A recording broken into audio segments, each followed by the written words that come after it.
आज की जो हमारी क्लास है mainly this is on notional EMI.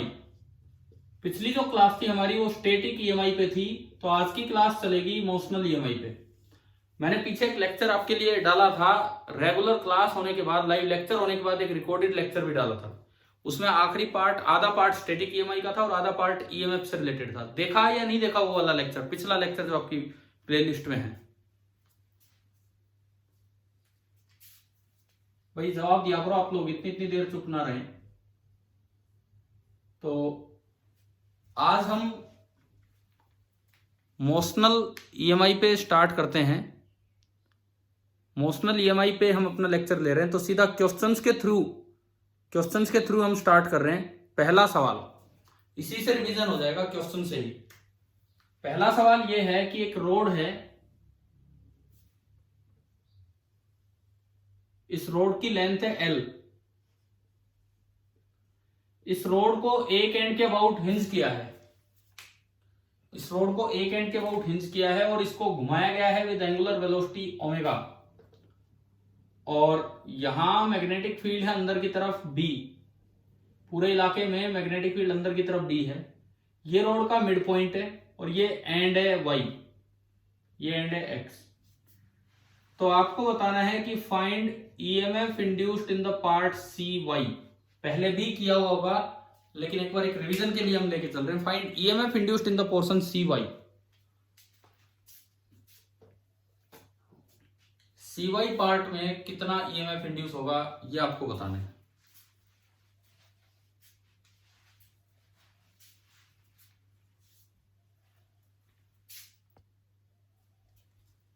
कैसे करना है? देखो, अगर पूरे में पूछा होता EMF induced in the portion XY, तो क्या हमने ये फॉर्मूला पढ़ा है? कुछ जवाब देना, चुप मत बैठे रहना। पूरे में पूछ, क्या कह रहे हो?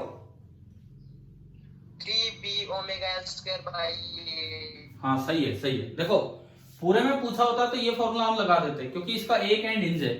CY में ये नहीं लगा सकते लेकिन XC में लगा सकते हैं। XC में आप ये लगा सकते हैं, तो half B omega into L by 2 का स्क्वायर, ये हो गया B omega L square by 8। अब मुझे CY में चाहिए, हिंज पॉइंट के दोनों पोर्शन उस साइड हैं। क्योंकि हिंज पॉइंट के दोनों पोर्शन उस साइड है, इसलिए मैं लिख सकता हूं E between XC is equal to E between XY is equal to XC plus CY। ये तब लिखा जाएगा जब हिंज से एक ही साइड में दोनों पोर्शन हो। अगर हिंज से एक ही साइड में दोनों पोर्शन हो तो आप ये लिख पाएंगे। ठीक है, अब देखिए, E बिटवीन XY ये आपका निकल के आया B omega L square by 2। E between XC ये आपका निकल के आया B omega L square by 8, plus outer part में पूछा है E बिटवीन CY, तो E बिटवीन CY आ गया B omega L square by 2 minus B omega L square by 8। LCM लिया 8, 4 माइनस 1 3, तो 3B omega L square by 8। चलो, ये part तो हो सकता है पहले भी कर लिया हो, लेकिन अब समझ में तो आया, रिवाइज तो होगा कि भाई कैसे रोटेटिंग में किसी एक पार्ट में निकालना हो तो हमेशा half B omega L square नहीं लगा देना है, इस तरह से लगाना है। ठीक है, दूसरा सवाल, मान लो हमने हिंज पॉइंट को चेंज कर दिया, हिंज पॉइंट को सेंटर पे ला दिया, हिंज पॉइंट को सेंटर पे ला दिया। अब आपसे पूछा है कि find EMF induced in CY and EMF induced in XY। ये पूछा है, दो part, EMF induced in CY and EMF induced in XY, ये दो पार्ट आपसे पूछे गए हैं, बताएं।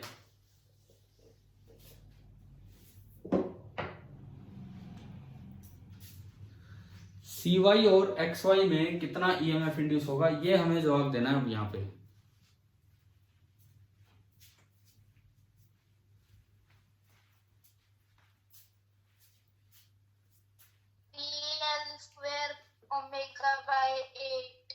देखो, पहले मैं CY का लिखूं तो इसका तो एक एंड हिंज है, तो half B omega into L by 2 का स्क्वायर, तो CY में तो आ गया B omega L square by 8, सही है।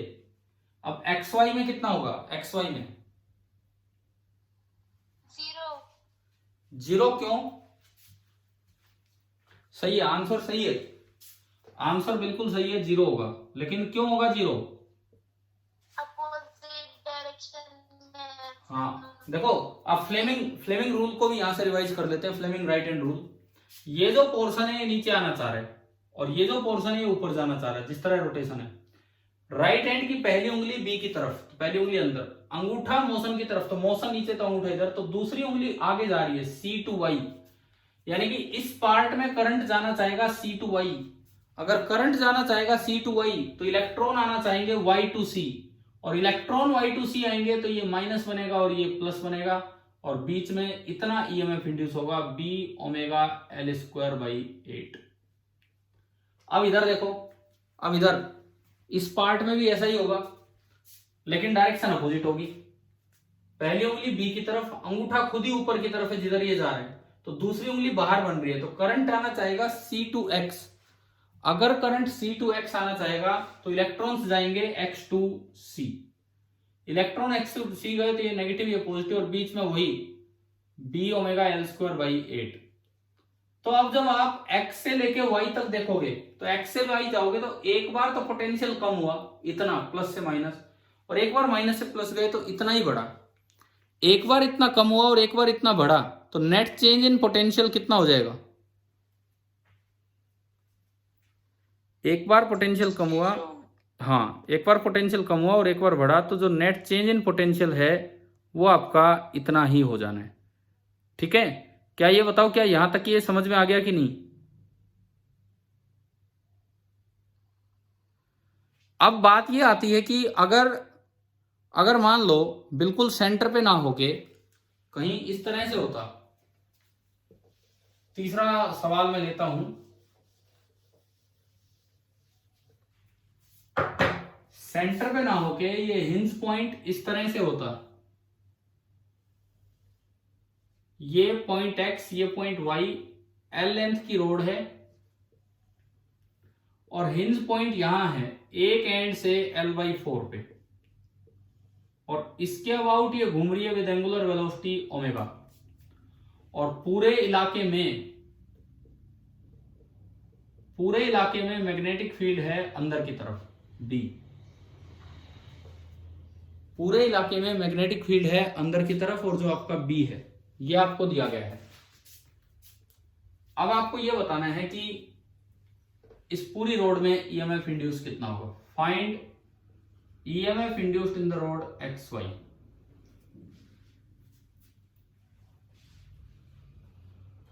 कैसे निकालें इसको कि पूरे में कितना ईएमएफ इंड्यूस हुआ?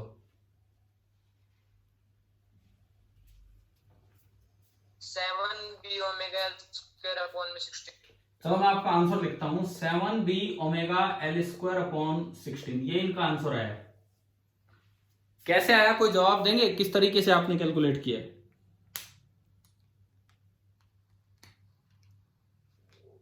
सर ये हिंज से राइट साइड में y तक 3/4 हो गई लेंथ। देखो सुनो, मैं इनके तरीके से चलता हूं।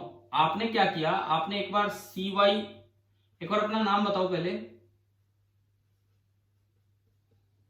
सर आदित्य। आदित्य, सुनिए, C से Y ये लेंथ अगर आपने देखी तो 3L/4,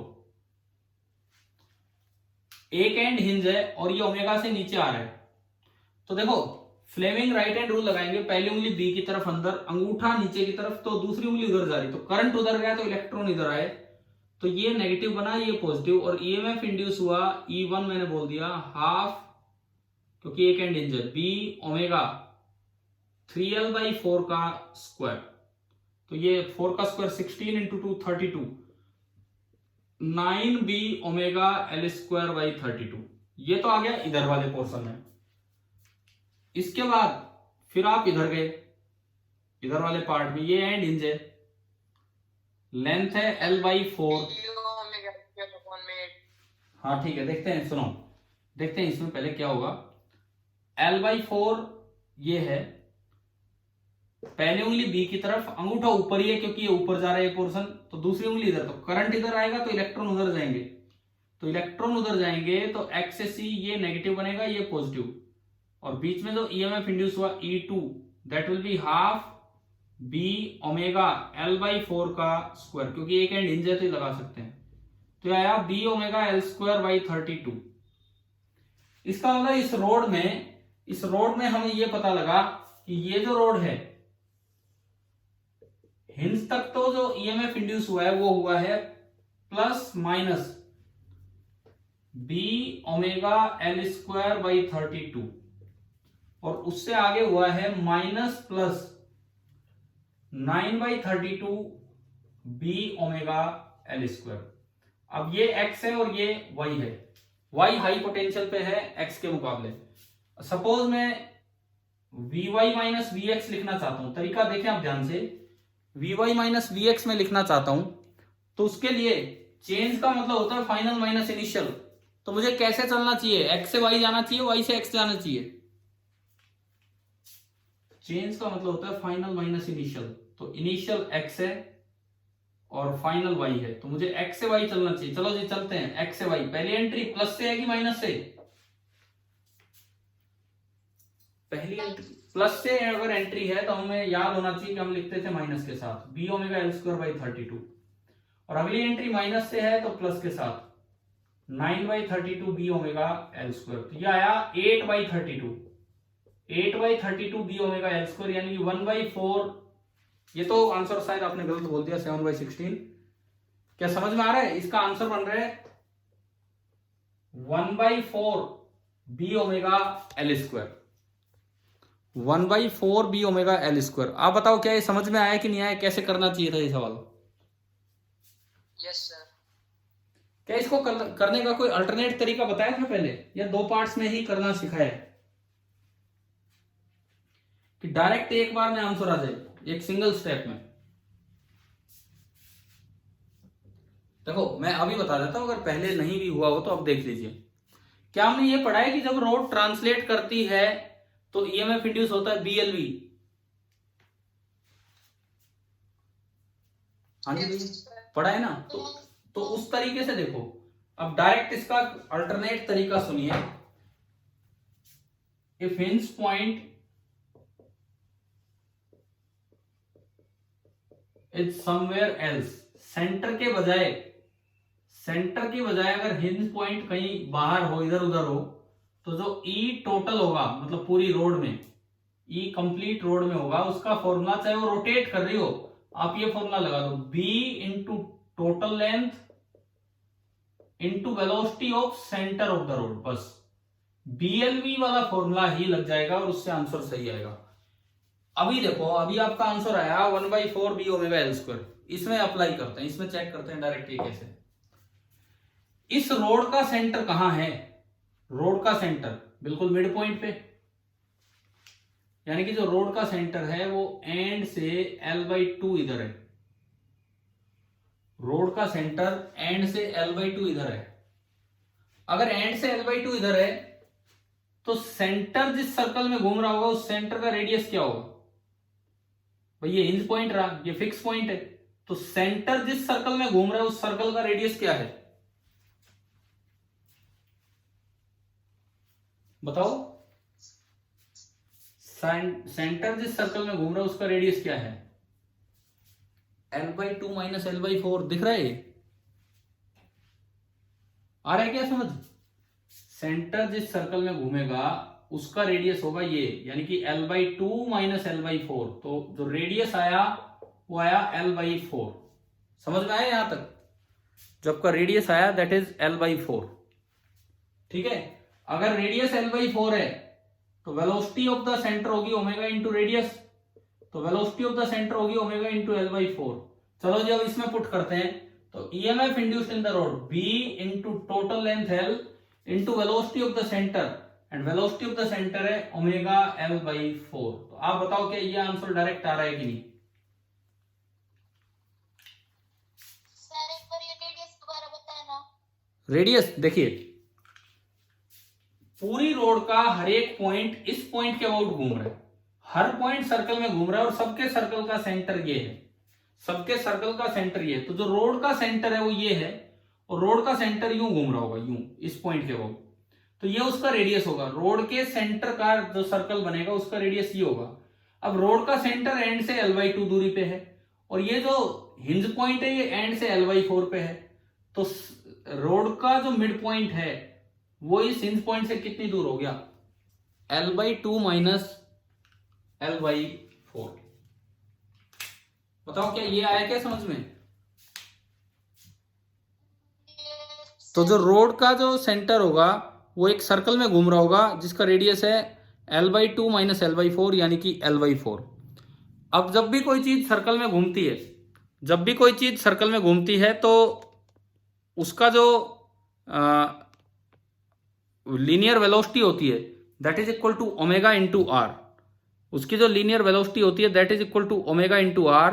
तो अगर आपने यहां लगाया ओमेगा इंटू आर तो उससे सर्कल की वेलोसिटी निकल के आ गई यही ओमेगा इंटू रेडियस, तो ओमेगा इंटू L/4। और फिर आपने ये फॉर्मूला लगा दिया b into total length of the road into velocity of the centre. तो ये मैंने आपको एक तरीका बताया है कि अगर कभी सेंटर पॉइंट के अलावा कोई और पॉइंट हिंज हो तो आपको कैसे total EMF induced in the road निकालना चाहिए। अलग अलग पार्ट से तो निकाल ही सकते, इससे डायरेक्ट आएगा।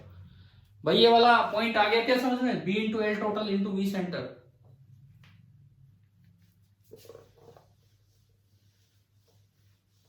b into L total into V centre, ये आपका आया। अच्छा देखो अब आप डायरेक्टली एक बार इसे अप्लाई कर दो ताकि मैं ये समझ जाऊं कि हाँ आपको यूज हो गया, यूज करना आ गया। ये कोई रोड है, ये रोड की लेंथ है L, रोड की लेंथ है L, हिंज पॉइंट यहां है L/5 दूरी पे, पूरे इलाके में B अंदर की तरफ है, ये ओमेगा से घूम रहा है, तो EMF induced between the end points of the road क्या होगा बताओ, इसमें बताओ, इसमें अप्लाई करके दिखाओ ये फॉर्मूला।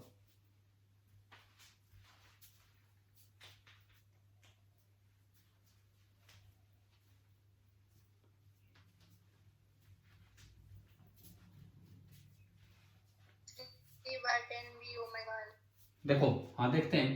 पहली बात, इसका सेंटर जो मिड पॉइंट है वो तो एंड से L/2 दूरी पे ही होगा, तो इसका रेडियस कितना होगा, जिस सर्कल में घूमेगा उसका radius L/2 minus L/5, LCM आया 10, 5 माइनस 2 3, तो 3L/10।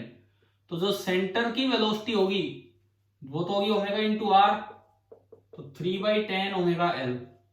ये आपने इसमें उठा के पुट कर दिया, तो जो EMF induced between the end points of the road आएगा वो आएगा, वोल्टेज आएगी B into L into 3/10 omega L. तो ये आपका आंसर आ गया 3/10 B ओमेगा एल स्क्वायर। तो बताओ ये डायरेक्ट करना आ गया, नहीं तो आपको 2 बार करके घटाना पड़ता है इधर और उधर। अब इस तरीके से आप डायरेक्ट निकाल सकते हो। समझ में आया कि नहीं आया, बोलिए ये मेथड क्लियर है? ठीक है, अगर एक एंड पे ही हिंज कर रखा है तो भी ये मेथड लगेगा। देखिए सपोज आपने एक एंड पे ही हिंज कर रखा है, L इसकी लेंथ है, B मैग्नेटिक फील्ड है और ओमेगा से घुमा रहे हैं। अब सेंटर का रेडियस कितना होगा, सेंटर कितने रेडियस में घूम रहा है, अब कितना, अब तो रेडियस L/2।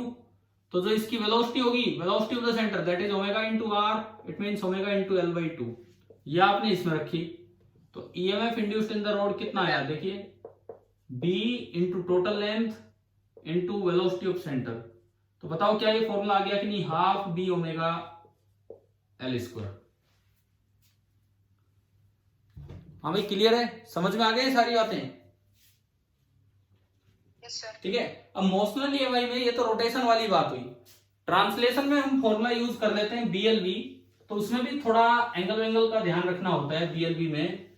कैसे, जैसे मान लो सपोज कीजिए इस तरह से आ जाए कि पूरे इलाके में B अंदर की तरफ है, इस तरह का हमें रीजन दिया गया है, B यूनिफॉर्म है, ये एक रोड है,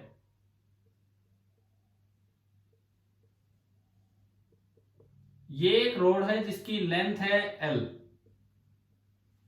एक रोड है जिसकी लेंथ है L। ये ट्रांसलेशनल मोशन में है और इसकी जो वेलोसिटी है वो हमें कुछ ऐसे दिखा रखी है कि इधर की तरफ वेलोसिटी है, ट्रांसलेशनल मोशन में घूम नहीं रहा, और खुद की लेंथ के साथ थीटा एंगल पे रोड चल रही है। अब आपको बताना है कि EMF induced between P and Q, ये बताना है। क्या यहां बीएलवी आंसर होगा या कुछ और होगा?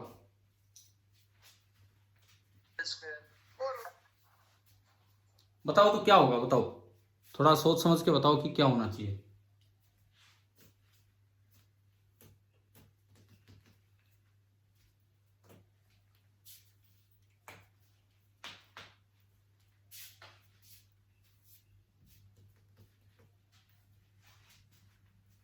BBL cos theta. देखते हैं, एक बच्चे ने जवाब दिया बीवीएल कोस थीटा। देखते हैं।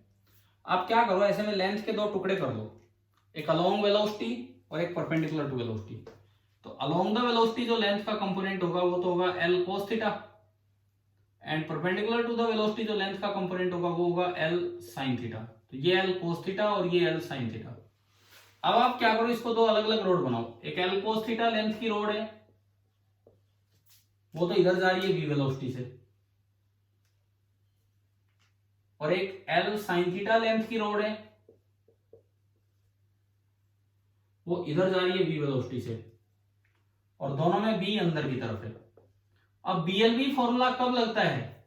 बीएलवी फॉर्मूला तब लगता है जब बी, एल और वी में कोई भी दो देखें तो वो एक दूसरे के परपेंडिकुलर हों, और अगर उसमें कोई भी दो पैरेलल हो गए, अगर उसमें कोई भी दो पैरेलल हो गए तो ईएमएफ इंड्यूस जीरो होगा। तो आप ये बताओ, क्या ये पैरेलल दिख रहे हैं आपको, लेंथ और वेलोसिटी, है ना? लेंथ और वेलोसिटी पैरेलल हैं, तो यहां इसकी वजह से तो ईएमएफ इंड्यूस होगा जीरो। यहां तीनों परपेंडिकुलर हैं, तो जो ईएमएफ इंड्यूस होगा B into L sine theta into B.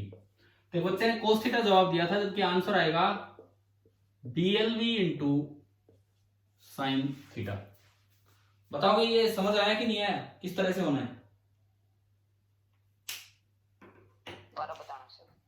देखिए, अगर किसी एंगल पे आ जाए, अगर किसी एंगल पे आ जाए रोड या वेलोसिटी, बी, एल और बी तीनों के बीच में 90-90 डिग्री का एंगल होता है, जब तो कोई भी दो उठाओ 90 डिग्री, तो आंसर था बीएलवी।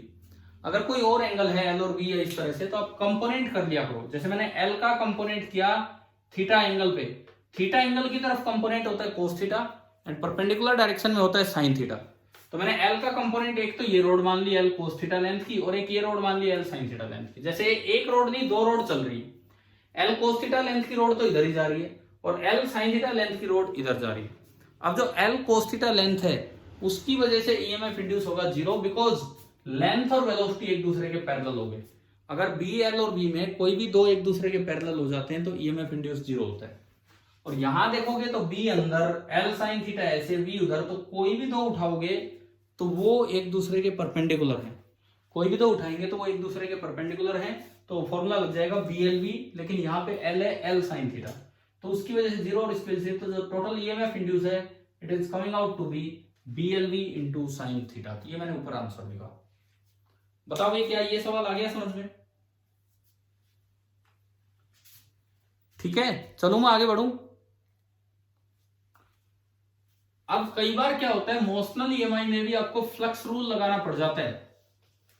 मोशनल ईएमआई में भी आपको फ्लक्स रूल लगाना पड़ जाता है, तब जाके आप ईएमएफ लिख पाएंगे कि क्या होगा क्या नहीं होगा। जैसे सपोज एक क्वेश्चन लेते हैं, ये एक बाउंड्री लाइन है, इससे इधर तो बी जीरो है और इससे इधर बी नॉन जीरो है, और ये क्रॉस लगा रखा है यूनिफॉर्म बी।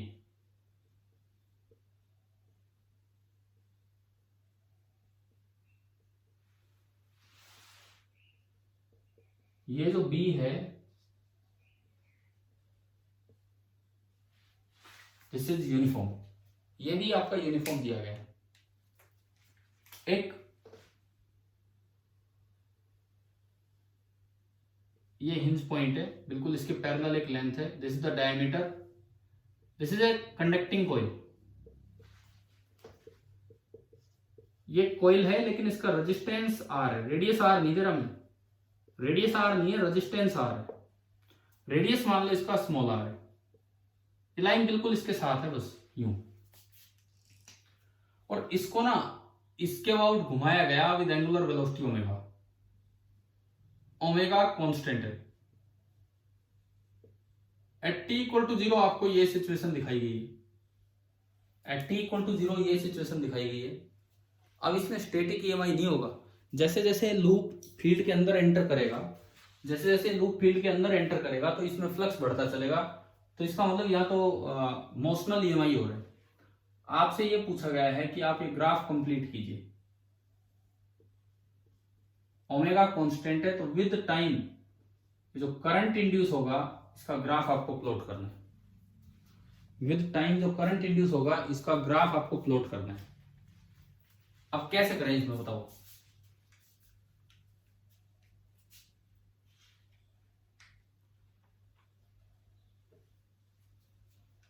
बताइए कैसे होगा।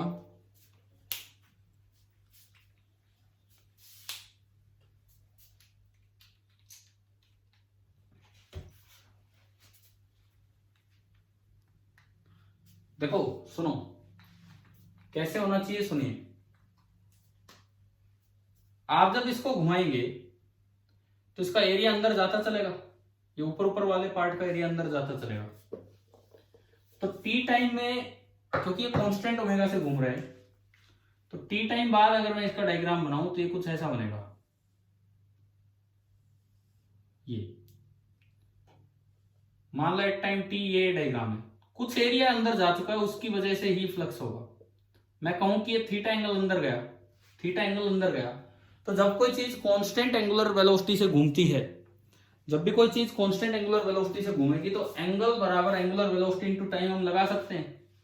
तो आपने लगा दिया theta is equal to omega into t. Theta is equal to omega into t. हाँ भाई बताओ ये फॉर्मूला आया समझ में कैसे लगाया, टी टाइम पे कितना एंगल अंदर हो गया।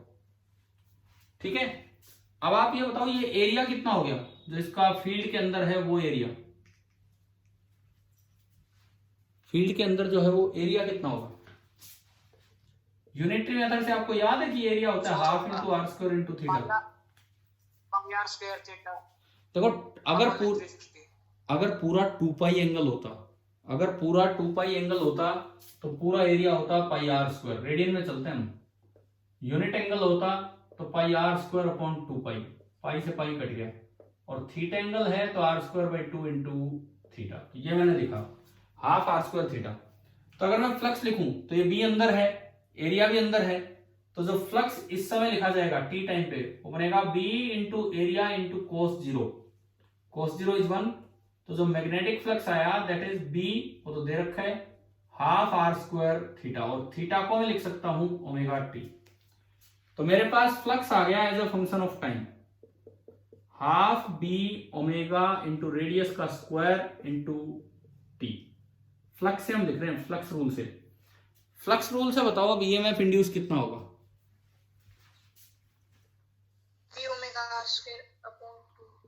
D phi by d t. हाँ सही बोल रहे हैं आप। तो B omega are square by 2 तो बाहर आ गया और d t by d t 1 हो गया। क्या ये टाइम पे डिपेंड कर रहे हैं क्या ये फ्लक्स, क्या ये ईएमएफ की बात कर रहा हूं, क्या ये ईएमएफ टाइम पे डिपेंड कर रहा है क्या नहीं कर रहा है। भाई इसमें कोई भी चीज ऐसी है क्या जो टाइम के साथ चेंज हो रही हो। बी कांस्टेंट है, ओमेगा कांस्टेंट है, आर रेडियस है। तो बताओ क्या ये टाइम पे डिपेंड कर रहा है। नहीं कर रहा है तो ये कांस्टेंट है, कांस्टेंट है। तो जो करंट आएगा, current will be equal to E by R. R resistance है इस बार, तो B omega are square by 2 R. अच्छा ये कांस्टेंट आया तो ग्राफ कैसा होगा बताओ। जब ये कांस्टेंट ही आ गया है तो ये ग्राफ कैसा होगा।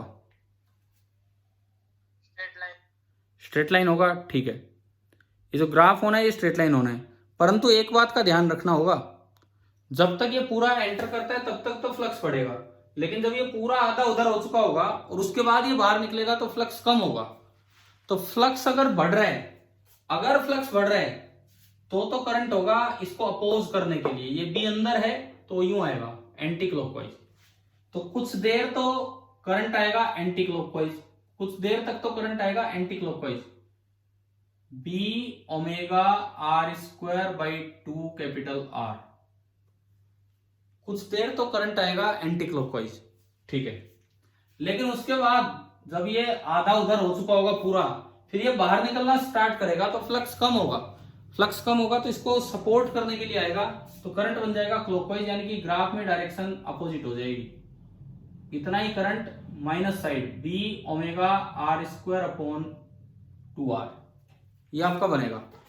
अब ये टाइम कैसे दिखाएं हम, कितना टाइम ऐसे चला और फिर कितना टाइम ऐसे, ये कैसे दिखाएं? ये जो बार बार ये रिपीटिशन हो गया टाइम, यूं बताओ उधर पूरा जाने के लिए इसको कितना एंगल टर्न होना है?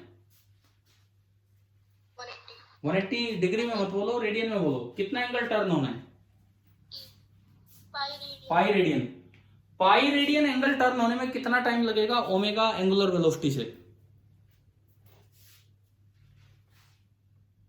Pi by omega angular velocity से डिवाइड कर दो तो टाइम आ जाएगा एंगल को। तो ये टाइम आपका कितना होगा? 2 पाई बाई ओमेगा, फिर ये टाइम हो जाएगा 3 पाई बाई ओमेगा। तो ऐसे ये चलता रहेगा। अब आप बताओ कि आपको ग्राफ प्लॉट करना आ गया, ठीक है। अब यहां पे भी बच्चा यूं गलती कर जाता है कि इसको स्ट्रेट लाइन बना जाता है, जबकि एक ऑप्शन ये होगा, तो ये वाला ऑप्शन आपका सही होगा। बताओ भाई, ये यहां तक आया समझ? ठीक है। अब मोशनल ईएमआई में वो जो जनरेटर टाइप रोटेशन होता है उस पर हम आते हैं। आज मेनली हम मोशनल ईएमआई पे क्वेश्चंस के थ्रू ही आगे बढ़ रहे थे। मोशनल ईएमआई में जो जनरेटर टाइप क्वेश्चन होते हैं, अब हम उनकी तरफ चलते हैं। क्या सवाल है देखते हैं। जैसे मान लो ये कल एक बच्चे ने, पता नहीं आदित्य ने या किसने, में ध्यान नहीं है, भूल गया, कल 2-3 बच्चों के डाउट आए थे तो उनमें था ये। हालांकि मैंने बता दिया उनको तो, बट मैं क्लास में ले रहा हूं अभी। किसी पेपर में आया हुआ होगा सवाल। ये एक आर्मेचर कॉइल है, इसको एक यूनिफॉर्म मैग्नेटिक फील्ड में रखा है और मैग्नेटिक फील्ड परपेंडिकुलर है to the plane of the coil. Magnetic field is perpendicular to the plane of the coil B. इस तरह से ये प्लेन ऑफ द कॉइल है, ऐसे ये है। इसका रेडियस हमें दिया गया था, इसका रेडियस मान लो स्मॉल r है, ये हमें दिया गया, मतलब एरिया हमें पता लग गया। ये रखा था सवाल में कि ये एक कांस्टेंट ओमेगा से टर्न कर रहे हैं, ये कांस्टेंट ओमेगा से टर्न कर रखा है, लेकिन ओमेगा नहीं दिया हमें, ओमेगा कितना है। क्वेश्चन में ये था कि इसको 180 डिग्री टर्न होने में जो टाइम लगता है, time taken to turn by 180 degree, that is t nought. Time taken to turn by 180 degree is t nought. 180 degree turn होने में जो टाइम लगता है दैट इज टी नोट, ये दिया गया है। जो ईएमएफ इंड्यूस हुआ है कॉइल में वो आपको दे रखा है ई। आपको निकालना था find the number of turns, coil में कितने टर्न है। ये एक बच्चे ने सवाल पूछा था, मैं उनको समझा चुका, लेकिन अब क्लास में ले रहा हूं ये वाला क्वेश्चन। ये एक तरह से जनरेटर टाइप क्वेश्चन है कि उसमें जो सवाल आते हैं उस तरह के। तो देखो ये जो होते हैं ये एवरेज ईएमएफ होते हैं। अब एवरेज ईएमएफ कैसे निकलता है? एवरेज ईएमएफ का फॉर्मूला होता है mod of delta phi B upon delta t, ये एवरेज ईएमएफ होता है। तो आप फाई इनिशियल लिखो, फाई इनिशियल। इस वक्त एरिया आप परपेंडिकुलर मान सकते हो कॉइल के परपेंडिकुलर, तो एरिया और बी पैरेलल हो गए। तो नंबर ऑफ टर्न्स एन है इंटू बी डॉट ए। तो बी डॉट ए जब आप करोगे तो होगा B into A into cos of 0 degree, cos 0 is 1। तो N into B into area, and area of the coil is pi r square, ये आ गया, ठीक है। अब ये बताओ 180 डिग्री टर्न होने के बाद फाई फाइनल क्या बनेगा? जब आप 180 डिग्री घुमा दोगे तो एरिया इधर आ गया और बी उधर है। तो अगर पहले एरिया 0 दिखा, एंगल 0 दिखा, तो अब एंगल बनेगा 180 डिग्री। कोस 180 डिग्री कितना हो गया? -1। तो ये बना minus N into B into pi r square. अब आपने डेल्टा फाई बी का मोड निकाला। डेल्टा फाई भी होगा phi final minus phi initial, phi final minus phi initial, तो ये तो नेगेटिव आ जाएगा लेकिन जुड़ेंगे, माइनस और माइनस प्लस हो जाएगा, मतलब माइनस में से घटाओगे तो -2 होगा और मोड से हट जाएगा, तो 2 times N B into pi r square. और जो डेल्टा टी है वो आपको दे रखा है सवाल में, टी नोट, ईएमएफ भी दे रखा है, तो अब आप इस इक्वेशन का यूज कीजिए। ईएमएफ इंड्यूस्ड ई दिया हुआ है, डेल्टा फाई भी आपने निकाला 2NB पाई आर स्क्वायर और डिवाइडेड बाई टी नोट। तो यहां से अगर मुझे नंबर ऑफ टर्न्स चाहिए तो नंबर ऑफ टर्न्स आ गया E into t nought divided by 2 into B into pi r square. अब उस क्वेश्चन में न्यूमेरिकल वैल्यू थी तो पुट करेंगे तो ये हमारा आंसर आ जाएगा। मतलब ये सवाल भी अच्छा है इसलिए कि ये देखना था कि जब 180 डिग्री से घूमेगा तो जो फ्लक्स पहले पॉजिटिव लिखा जा रहा था वो फ्लक्स अब नेगेटिव लिखा जाएगा। आप बताओ क्या ये सवाल आ गया है समझ में? हाँ भाई क्लियर हो गया? हाँ जी बोलो, क्लियर हुआ कि नहीं हुआ ये वाला सवाल? Yes sir. ठीक है, एक क्वेश्चन आपको होमवर्क में दे रहा हूं, बस लास्ट क्वेश्चन, बस फिनिश कर रहे हैं इस लेक्चर को। आखिरी सवाल है जो हम होमवर्क में आपको दे रहे हैं। क्वेश्चन ये है कि अंदर की तरफ पूरे इलाके में एक यूनिफॉर्म बी है,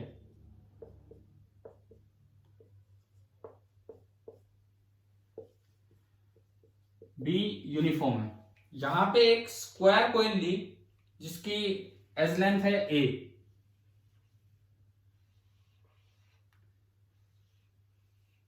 ये हमने एक स्क्वायर कॉइल ली जिसकी एज लेंथ ए है, स्क्वायर कंडक्टिंग कॉइल,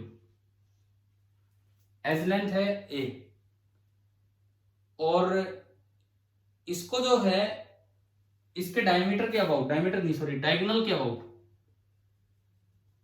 मान लो स्क्वायर कॉइल में नंबर ऑफ टर्न्स भी हैं, कुछ टर्न्स भी हैं, नंबर ऑफ टर्न्स आपको दिया है n, ये दे दिया, और इसको इसके डायमीटर के अबाउट सॉरी डायगोनल के अबाउट घुमाया जा रहा है with angular velocity omega, constant angular velocity omega से घुमाया जा रहा है।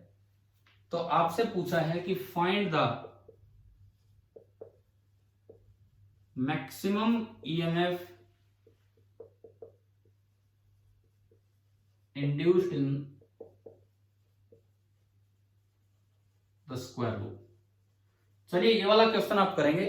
तो बताओ आज हमने मोशनल ईएमआई पे क्लास ली है, क्या पूरी क्लास समझ में आई? कुछ एक नई चीजें भी आपने सीखी होंगी, कुछ नए सवाल या कोई फॉर्मूला किस तरह से, ठीक है?